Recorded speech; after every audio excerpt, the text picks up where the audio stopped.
kule katika eneo la Machakos sasa hivi pale hakuna shughuli zinazoendelea, malori mengi yakiwa yameegeshwa pembezoni. Nataka pia tuangazie watu ambao wanashughulika na masuala ya utalii, maana yake pia wao magari ya watalii mengi yanatumia dizeli kuelekea katika mbuga mbalimbali. Na tuliwaona jana wakilalamika kwamba bado hakuna kilichofahamika, hakuna ambacho kilichoweza kubainika kati ya mkutano ambao ulidumu takriban saa 6 kati ya wahudumu hao na Wizara ya Uchukuzi na vile vile Wizara ya Kawi. Mwenzangu Esther Diana anazungumza naye Kennedy Kaunda ambaye ni afisa mkuu wa Tour Guides Association kuweza kufahamu hali ikoje, na je walizungumza nini jana usiku. Na jana aliweza kumwambia kwamba waziri Opiyo Wandayi kwamba hatujaafikiana kwa sababu unayoyasema sio ya kweli. Kwa hivyo alimweka wazi waziri huyo katika kikao hicho. Na je sasa hivi wameitwa na naibu rais ambaye ni Kithure Kindiki, wataenda kule ama bado watasusia? Esther Diana, kazi kwako. Asante sana Yeri, tunaungana nawe moja kwa moja kutoka mtaa wa South B hapa Nairobi. Naungana hapa na Kennedy Kaunda kama ulivyosema, ambaye ni CEO au chair wa Tour Guides Association here in Kenya. Atatueleza kwa ufupi kuhusu hiyo nafasi yake, lakini kwa sasa tungependa kuzungumza naye kuhusu matukio ya jana, hapo jana jioni wakati walikutana na waziri wa ningependa niongee Kiingereza, when they met with the cabinet secretary John Wandayi and Chirchir as well. And Kaunda would like to speak to us about what really transpired in that meeting, and we'd also want to know how long did that meeting go for, and what were the outcomes, what led to the bold move that Mr. Kaunda actually made, because we feel like if we had left that meeting without standing up, perhaps today we don't know what would have happened. So kwa ufupi Bwana Kaunda, tueleze maoni yako, jana kulikuwaje kule ndani? With all due respect, I want to be very honest with you. I didn't see it coming. Mimi ni mkulima mdogo. I'm part of the transport sector which cuts across. Yesterday meeting started around 4 o'clock and 5. We had a meeting for 5 hours. The issue here is fuel increment, which are strict down to the level of the Mama Mboga and the garage man who is here. In my background as in training, I'm trained to give authentic information, authentic story to my clients. If you ask me, this is a weaver bird, and you are telling me it's a bulbul, I will not agree. Because as I portray the image of Kenyan people, that is why in our agreement we had not reached a consensus. We did we had a long time negotiation where the ministry department headed by Chirchir and CS Wandayi, that we wanted to have the fuel cut of 46 shillings. They gave us 8 based on the EPRA calculations, which us from the transport sector didn't agree with. We went into a break to have a consultation.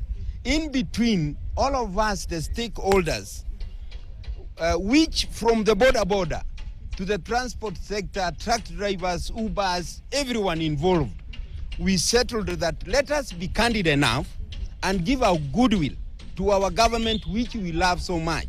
We settled at 35. At least if they can't give that, we were not able to part anything less than 30. So they came back. We negotiated again. They gave us 10, which we were not again comfortable with that. Because how do I expect to come out here and tell my Kenyan citizens and the nation that I went there only to negotiate for 8 shillings, which again leaves us with a very big margin. Diesel is the driving force of economy. That is what we use.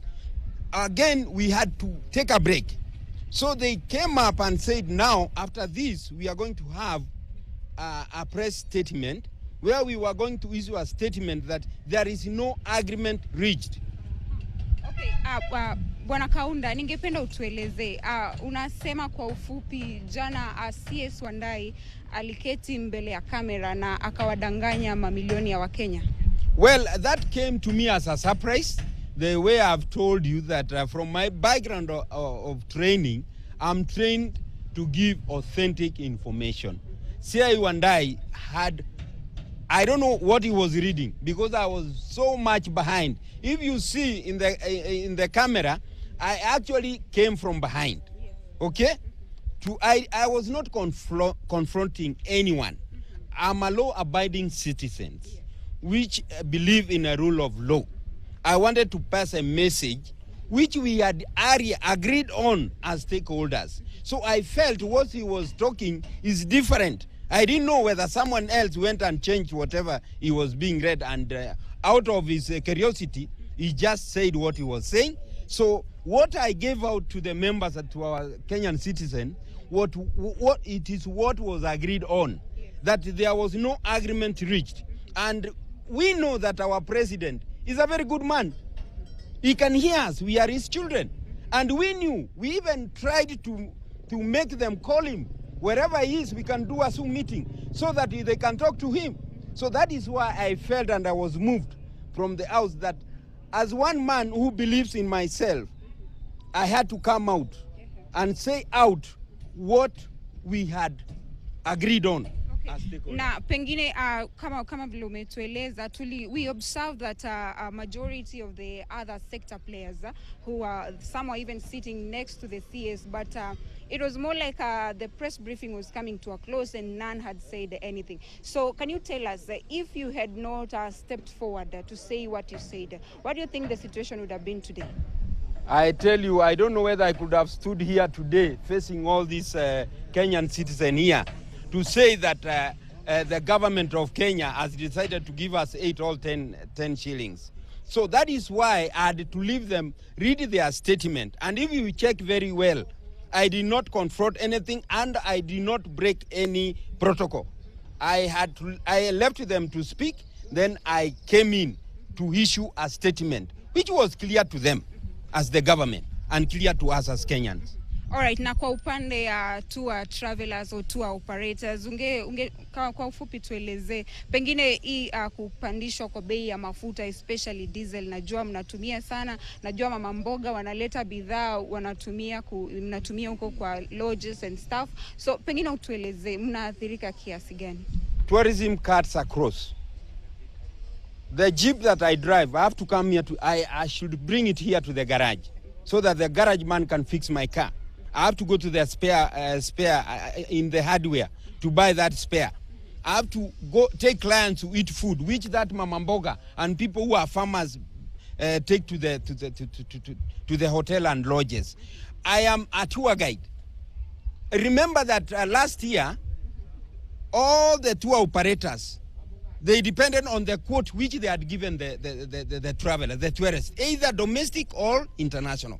And they are coming here in June. We are gearing towards high season. And that is why I felt, because if the tour operator and the clients paid the same amount which they had collectively quoted during the time that the fuel was at that level, what will happen with my salary and my pocket and my allowances? So I felt that is why all of us, tourism sector is driven by transport and hotel. And that is why I am in as the key players. Because if that increment is put, then my allowances, my wages and salary will also be felt. I'll not be able to achieve and pay my bills. All right, na pengine kwa sasa tumesikia kwamba naibu wa rais anawahitaji operators hapo Harambee House. Ningependa kujua unaelekea huko na pengine wakati utafika huko, what are your expectations? What do you expect to come out of that meeting with the deputy president? As I said before, I'm a law-abiding citizen and we obey the rule of law. That is what guides us. And I am a holder of our 2010 constitution, which are our shield and defender. Our deputy president has called us as stakeholders. I'm heading there. I have not faulted anyone. I'm going there. And I expect that, I believe that they reached out to our humble president and our good loving president. If you hear the speeches of our president, he speaks so much how he loves us, how he wants to make this country to be at the limit of Singapore. And this is the symbol that we want, that all inclusive. The school children, I am feeling for them. We have school buses. We have travelers who takes business. Today, even in that petrol station, the tankers, the truckers which ferry fuel, they are not going to come out. So my expectation here, as I head to the Deputy President office, I want to hear something good coming out, which that is the goodwill we had yesterday, and I believe that today they are also calling us through that goodwill.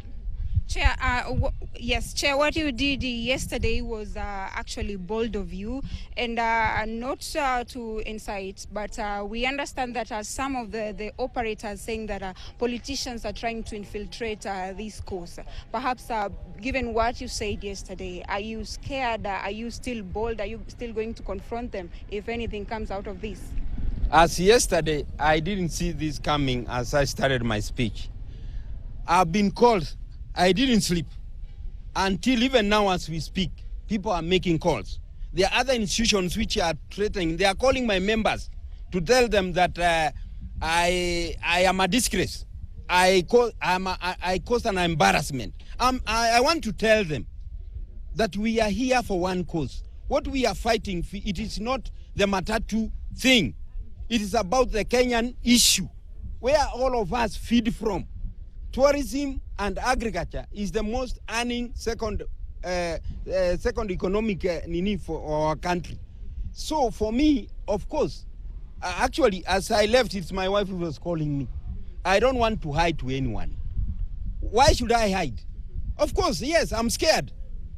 But I have to face the reality. Kenya is my country. That is why I love it. That is why I want people to come. Asante sana Chair, tunakufuata hapo Harambee House. We come to hear also what is going to happen. And back to you in studio, Yeri. We are live at South B here, and just to give you a brief overview, the Kaunda speaks for the tour operators, he speaks for the Kenyan Mama Mboga, he speaks for each and every one of us, and the message is clear. The cost of fuel is high, and that by extension means the cost of livelihood will be felt